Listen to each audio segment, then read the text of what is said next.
आप देख रहे हैं SKK न्यूज। रामनगरी अयोध्या में नेताजी सुभाष चंद्र बोस की जयंती श्रद्धा और सम्मान के साथ मनाई गई। नेताजी सुभाष चंद्र बोस विचार मंच के तत्वाधान में सम्मान मार्च का आयोजन किया गया, जो चौक स्थित मंगल पांडे स्मृति स्थल से नगर निगम कार्यालय तक निकाला गया। मार्च में बड़ी संख्या में नागरिकों, युवाओं एवं संत महात्माओं ने भाग लिया। नगर निगम परिसर में स्थापित नेताजी प्रतिमा पर माल्यार्पण कर उन्हें नमन किया गया। कार्यक्रम में राम मंदिर ट्रस्ट के महासचिव चंपत राय, कांग्रेस के पूर्व प्रदेश अध्यक्ष डॉक्टर निर्मल खत्री तथा भाजपा विधायक वेद प्रकाश गुप्ता सहित अन्य गणमान्य लोग उपस्थित रहे। इस अवसर पर चंपत राय ने बसंत पंचमी और मां सरस्वती पूजा के महत्व पर प्रकाश डाला। तुम मुझे खून दो, मैं तुम्हें आजादी दूंगा का नारा लगाने वाले महान स्वतंत्रता सेनानी सुभाष चंद्र बोस जी को पूरे देश ने श्रद्धांजलि अर्पित की। सुभाष चंद्र बोस का नेताजी सुभाष चंद्र बोस विचार मंच की तरफ से एक हफ्ते का जन्मोत्सव मनाया जाता है। ये पिछले लगभग 25 वर्षों से चला आ रहा है। आज उसका समापन था, जो कि एक नेताजी सम्मान मार्च के साथ शुरू होता है। चौक में जो शहीद स्मारक है वहाँ से शुरू होता है और नगर निगम स्थित जो है नेताजी का जहाँ पे मूर्ति लगी वहाँ पर आके माल्यार्पण के साथ समाप्त होता है। ये एक ऐसा कार्यक्रम होता है यहाँ पर, इसमें सभी वर्गों के, सभी धर्मों के, सभी राजनीतिक दलों के लोग इसमें शामिल होते हैं। स्कूली बच्चे भी इसमें रहते हैं और कुल मिला के एक भव्य कार्यक्रम रहता है जो काफी दिनों से चला। इसमें खाली यही है कहना हमको कि नेताजी को देश की आज़ादी में जो सबसे बड़ा काम किया था वो नेताजी ने किया था। सबसे बड़ा अहम रोल जो था वो नेताजी का था और नेताजी को जीते जीते वो सम्मान नहीं मिल पाया जिसके वो वास्तविक हकदार थे। तो कम से कम हम सबका कर्तव्य बनता है कि आज नेताजी हमारे बीच में नहीं है। 16 सितंबर 1995 को उनकी मृत्यु हो गई है। हम चाहेंगे कि उनको मरने के बाद वो सम्मान मिले जिसके वो वास्तविक हकदार थे। संदेश हुआ इस कार्यक्रम में माननीय चंपत जी थे, राजकुमार दास जी महाराज थे, हमारे विधायक गण थे, मेयर थे और शहर के तमाम सामरांत लोग और राजनीतिक दलों के लोग मौजूद थे। ठीक है। नेताजी सुभाष चंद्र बोस जी के चरणों में मैं श्रद्धांजलि अर्पित करता हूं और देश की आज़ादी में उनका जो अहम योगदान रहा उसको देश कभी भुला नहीं सकेगा। ये आने वाली पीढ़ियां उनको याद करती रहेंगी और मैं आपके चैनल के माध्यम से अपने श्रद्धा सुमन अर्पित करता हूँ। 15 से 18 जनवरी तक आंध्र प्रदेश में आयोजित 91वीं जूनियर नेशनल कबड्डी चैंपियनशिप में उत्तर प्रदेश की जूनियर कबड्डी टीम ने शानदार प्रदर्शन करते हुए सिल्वर मेडल जीतकर प्रदेश का नाम रोशन किया। इस उपलब्धि में अयोध्या के उसरू निवासी हर्ष तिवारी की अहम भूमिका रही। उन्होंने उत्कृष्ट खेल का प्रदर्शन कर न केवल प्रदेश बल्कि अयोध्या जिले का भी मान बढ़ाया। वहीं मलिकपुर डाभा सेमत निवासी अभय पांडे ने भी उत्तर प्रदेश टीम की ओर से बेहतरीन प्रदर्शन किया। इस सफलता के उपलक्ष्य के पीछे अयोध्या के शहादतगंज स्थित आवास पर उत्तर प्रदेश कबड्डी संघ के प्रदेश अध्यक्ष विकास सिंह की मौजूदगी में हर्ष तिवारी और अभय पांडे का खेल प्रेमियों द्वारा बड़ी माला पहनाकर और मुंह मीठा कराकर भव्य स्वागत किया गया। इस अवसर पर उत्तर प्रदेश कबड्डी संघ के अध्यक्ष विकास सिंह ने खिलाड़ियों को बधाई देते हुए कहा कि यह उपलब्धि प्रदेश में कबड्डी के निरंतर विकास का प्रमाण है। उन्होंने कहा कि बीते एक वर्ष में उत्तर प्रदेश ने नेशनल गेम में गोल्ड, सीनियर नेशनल के ब्रांज और अब जूनियर नेशनल में सिल्वर मेडल जीतकर अपनी मजबूत पहचान बनाई है। विकास सिंह ने कहा कि आगामी 24 से 27 फरवरी तक गुजरात में आयोजित होने वाली senior national kabaddi men's championship के लिए उत्तर प्रदेश टीम को शुभकामनाएं भी दी। उल्लेखनीय है कि इस प्रतिष्ठित राष्ट्रीय प्रतियोगिता में देश भर की 28 टीमों ने हिस्सा लिया था। हमारी उत्तर प्रदेश की टीम ने जूनियर नेशनल कबड्डी चैंपियनशिप का जो आयोजन हुआ 15 से 18 जनवरी को, उसमें उत्तर प्रदेश की टीम ने सिल्वर मेडल हासिल किया और बड़े हर्ष की बात है कि हमारे अयोध्या का भी प्रतिनिधित्व करने वाले हमारे साथ है हर्ष तिवारी। इन्होंने भी उत्तर प्रदेश की टीम से प्रतिभाग किया। उसके पूर्व सब जूनियर नेशनल हुआ था, उसमें हमारे मलिकपुर के अभय पांडे जी हैं, इन्होंने भी उत्तर प्रदेश की टीम में हिस्सा लिया। और विगत एक वर्ष के अंदर हमारे उत्तर प्रदेश की टीम ने नेशनल गेम्स हुआ था पिछले वर्ष, तो उसमें गोल्ड मेडल हासिल किया। उसके तुरंत बाद ही जो सीनियर नेशनल कबड्डी चैंपियनशिप का आयोजन हुआ था उड़ीसा में, उसमें ब्रॉन्ज मेडल हासिल किया। और एक वर्ष के अंदर ही अंदर जूनियर नेशनल जो हुआ है उसमें भी उत्तर प्रदेश की टीम ने सिल्वर मेडल हासिल किया। तो उसके लिए मैं पूरे अपने जो उत्तर प्रदेश कबड्डी एसोसिएशन के जितने हमारे पदाधिकारी हैं, हमारे जो उत्तर प्रदेश के जितने खिलाड़ी हैं, खेल प्रेमी हैं, कोच हैं, मैनेजर हैं, कबड्डी प्रेमी हैं, उन सभी को मैं अपनी तरफ से बधाई देता हूँ और शुभकामनाएं देता हूँ।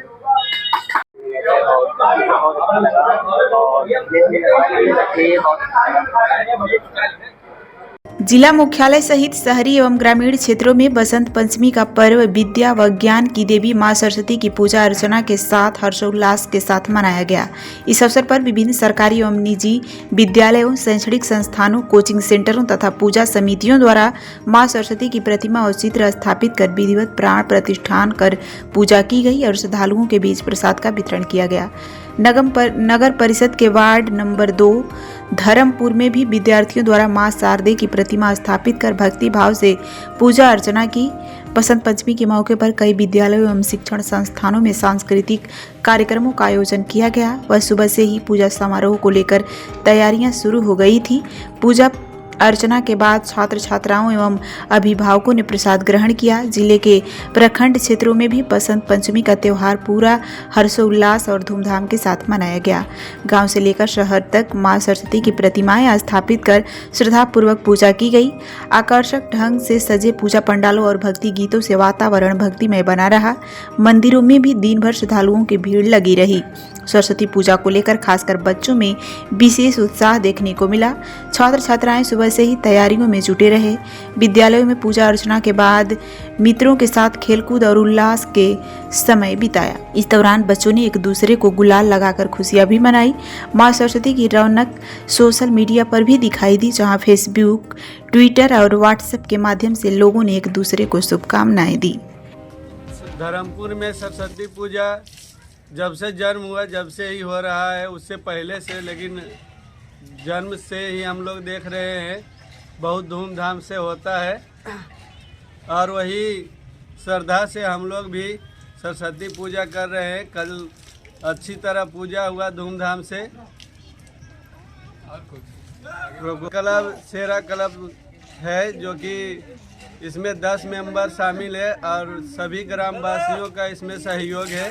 बहराइच जिलाधिकारी के निर्देश पर तहसील पयागपुर क्षेत्र में अवैध रूप से संचालित ईंट भट्ठों के खिलाफ सख्त कार्रवाई की गई है। बिना प्रदूषण यंत्र बोर्ड से सीटीओ प्राप्त किए, जिला पंचायत से लाइसेंस लिए तथा खनन विभाग के विनियमन शुल्क जमा किए बिना संचालित किए जा रहे 4 ईंट भट्ठों को राजस्व, खनन, जिला पंचायत, जीएसटी, प्रदूषण नियंत्रण बोर्ड एवं पुलिस की संयुक्त टीम द्वारा बंद कराया गया।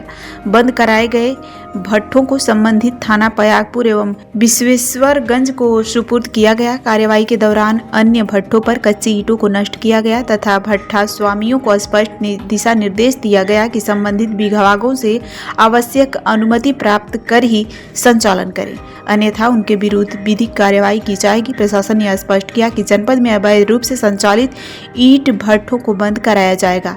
इस संयुक्त कार्यवाही में उप जिलाधिकारी पयागपुर अश्वनी पांडे, जिला खनन अधिकारी मनीष कुमार, अपर मुख्य अधिकारी जिला panchayat Virendra Gupta, assistant commissioner GST Sandeep Singh, Uttar Pradesh प्रदूषण नियंत्रण बोर्ड के अधिकारी तथा थाना पयागपुर एवं विश्वेश्वरगंज की पुलिस टीम शामिल रही। आदर्श कल्याण सेवा समिति बहराइच द्वारा संचालित दोनों वृद्ध आश्रमों में बसंत पंचमी के पावन अवसर पर विद्या की देवी मां सरस्वती का पूजन एवं सांस्कृतिक कार्यक्रम बड़े ही हर्षोल्लास और श्रद्धा के साथ संपन्न कराया गया। कार्यक्रम की शुरुआत Bahraich old age home Rajapur माफी स्थित वृद्ध आश्रम में हुई, जहां वरिष्ठ समाज सेवी एवं प्रबंधक अनिल कुमार प्रधान ने मां सरस्वती के समक्ष दीप प्रज्वलित कर माल्यार्पण करते हुए प्रतिमा का अनावरण किया और पुष्पांजलि अर्पित की। इस अवसर पर उन्होंने बसंत ऋतु के आगमन और नव चेतना के प्रतीक बसंत पंचमी की सभी वृद्ध माता पिता, आश्रम स्टाफ, ग्रामवासियों एवं जनपदवासियों को हार्दिक शुभकामनाएं दी। आश्रम की वार्डन श्रीमती अनुराधा सहित वहां निवास कर रहे सभी वृद्धजन एवं स्टाफ मौजूद रहा। मां सरस्वती की पुष्पांजलि अर्पित की गई। इसके पश्चात प्रसाद स्वरूप सभी वृद्ध माता पिता को फल व मिष्ठान का वितरण किया गया। बुलंदशहर से खबर है, जहां जम्मू कश्मीर के डोडा में हुए हादसे में शहीद हुए जवान मोनू चौधरी की अंतिम यात्रा बुलंदशहर के खुर्जा से शुरू हुई। शहीद का पार्थिव शरीर जैसे ही खुर्जा पहुंचा, पूरा क्षेत्र में गम और गर्व के भाव भर उठा। अंतिम यात्रा के दौरान देशभक्ति के नारों और तरानों से पूरा माहौल गूंज उठा। शहीद मोनू चौधरी को अंतिम विदाई देने के लिए हजारों की संख्या में क्षेत्रवासी उमड़ पड़े। इसके बाद शहीद की अंतिम यात्रा बुलंदशहर से अलीगढ़ के लिए रवाना हुई। शहीद मोनू चौधरी अलीगढ़ जनपद के ग्राम दाऊपुर के निवासी थे। अपने पैतृक गांव दाऊपुर में शहीद मोनू चौधरी का राजकीय सम्मान के साथ अंतिम संस्कार किया गया। उल्लेखनीय है कि डोडा के खाई में सैन्य वाहन गिरने से हुए हादसे में मोनू चौधरी वीरगति को प्राप्त हुए। क्षेत्रवासियों ने नम आंखों से अपने वीर सपूत को अंतिम सलामी दी। बुलंदशहर से खबर है, जहां 77वें गणतंत्र दिवस के अवसर पर बुलंदशहर में बेसिक शिक्षा विभाग द्वारा एक ऐतिहासिक कीर्तिमान रचा जा रहा है। इस अनोखी पहल के तहत 77 छात्र छात्राओं की टीम लगातार 77 घंटे तक दिन रात अपने हाथों से भारतीय संविधान लिखकर नया रिकॉर्ड स्थापित कर रही है। यह कार्यक्रम 23 जनवरी की सुबह 9 बजे से आरंभ हुआ, जो 26 जनवरी को दोपहर 2 बजे तक लगातार चलेगा। इसके बाद संविधान लेखन का कार्य पूर्ण किया जाएगा। यह कीर्तिमान बेसिक शिक्षा अधिकारी कार्यालय परिसर में रचा जा रहा है। इस अभिनव प्रयास का उद्देश्य छात्र छात्राओं में संविधान के प्रति सम्मान, जागरूकता और देशभक्ति की भावना को मजबूत करना है। गणतंत्र दिवस के पावन अवसर पर यह पहल शिक्षा जगत के लिए प्रेरणा स्रोत बन रही है। मेरा नाम शिवानी है। मैं यहाँ संविधान लिख रही हूँ अपने देश का। बेटा ये पूरा क्या करते हैं? सर, ये 77वां गणतंत्र दिवस 77 घंटे और 77 बच्चों द्वारा संविधान लिखा जा रहा है। इससे उद्देश्य भी है, जैसे इसका उद्देश्य खास ये है कि हमारे जितने भी देश के नागरिक हैं उनको हमारे संविधान के कर्तव्य, अधिकार और जितने भी इनके मूल अधिकार हैं, सारे कर्तव्य हैं, उनको ये पता चले कि हमारे संविधान में हमारे कितने कर्तव्य हैं, कितने मूल अधिकार हैं, ये नागरिकों को पता चल सके। जिलाधिकारी महोदया बुलंदशहर के निर्देशन में बेसिक शिक्षा विभाग के 77 बच्चों की टीम द्वारा 77 घंटे में एक संविधान लेखन का कार्य किया जा रहा है। क्योंकि हमारा जो गणतंत्र दिवस है आने वाला 26 जनवरी को, ये 77वां गणतंत्र दिवस होगा, इसलिए हमारी टीम ने एक प्रस्ताव किया था कि 77वें गणतंत्र दिवस के अवसर पर 77 बच्चों की टीम के द्वारा 77 घंटे तक अनवरत दिन रात संविधान का लेखन किया जाए, जिससे बच्चे संवैधानिक अधिकारों के साथ साथ अपने संवैधानिक कर्तव्यों के बारे में जागरूक हों और वो जाने कि जो देश की मूलभूत पुस्तक है, नियमों की, कानूनों की, वो उनके लिए कितनी महत्वपूर्ण है। और भविष्य जो है, चूँकि इन बच्चों का ही है, तो इनको संविधान के बारे में जागरूक किया जा रहा है।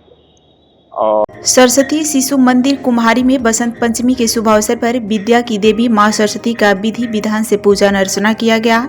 कार्यक्रम की शुरुआत मां सरस्वती के ध्यान से हुई। इसके पश्चात सरस्वती वंदना की गई। पूजा के दौरान पुस्तकों के साथ साथ वाद्य यंत्रों का भी विधिवत पूजा अर्चना किया गया। अंत में मां सरस्वती की आरती संपन्न हुई। सभी धार्मिक क्रियाएं पूर्ण श्रद्धा और विधि विधान के अनुसार संपन्न कराई गई। पूजन उपरांत विद्यार्थियों के बीच प्रसाद का वितरण किया गया। इस अवसर पर विद्यालय के प्रधानाचार्य चंदन लाल रायकवार जी, आचार्य प्रांजल तिवारी जी, दीदी चांदनी रंजक, दीदी मोहिनी पौराणिक, दीदी रानू कुम्हारी, दीदी संजना खपरिया सहित समस्त आचार्यगण एवं विद्यार्थियों की सक्रिय सहभागिता रही। पूरे विद्यालय परिसर में भक्तिमय वातावरण बना रहा। जनपद सहारनपुर में शुक्रवार की सुबह से शुरू हुई हल्की लेकिन लगातार बारिश ने एक बार फिर मौसम का मिजाज बदल दिया है। पिछले कई दिनों से खिली धूप के कारण ठंड से राहत अचानक समाप्त हो गई और लोग एक बार फिर ठिठुरते नजर आए। सुबह से जारी बूंदाबांदी के चलते आम जन प्रभावित रहा, जिससे लोगों को घरों से बाहर निकलने में परेशानी का सामना करना पड़ा। सड़क पर भी आवाजाही अपेक्षाकृत सुस्त दिखाई दी। हालांकि इस बारिश ने किसानों के चेहरे पर मुस्कान जरूर ला दी है। गेहूं और सरसों सहित अन्य रबी फसलों के लिए यह बारिश अमृत समान मानी जा रही है, जिससे पैदावार बेहतर होने की उम्मीद जताई जा रही है। मौसम में आए इस बदलाव के साथ ही सर्दी का प्रकोप एक बार फिर बढ़ गया है।